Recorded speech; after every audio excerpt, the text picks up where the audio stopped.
Hey, what's up, guys? Welcome to the Bible Study Minute.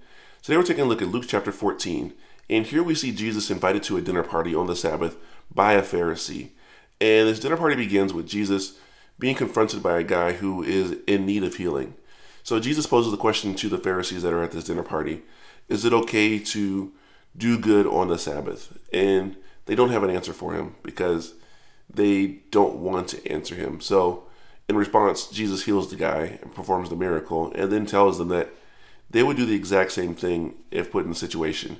So, like if one of their children or one of their animals fell into a well, they would rescue them from that well on the Sabbath day instead of making them wait till the next day, because it is okay to do good on the Sabbath.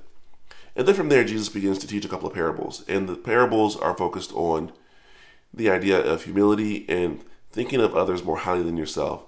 So he first talks about the idea of a dinner party. Instead of sitting yourself at the head seat, which he had seen some people do at this dinner party, to take the lowest seat and then have the person who is hosting the dinner party elevate you to a higher seat.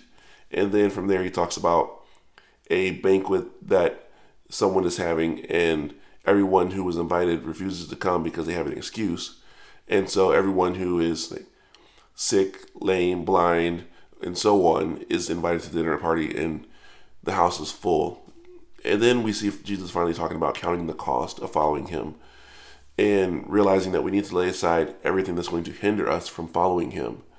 And that's really the emphasis here in this parable, is looking at the need for humility in our lives, knowing that when we live our life, we aren't necessarily supposed to be seeking after the accolades, the prestige, the fame, or whatever in this life, but keeping our eyes low, focus on the work, doing good to those who are not necessarily lower than us, but people that we can do good to that aren't necessarily like in the same position that we are, but the less fortunate, being able to do good to them as best we can, and knowing that the ultimate reward that we're seeking is from our Father in heaven, not earthly rewards and treasure.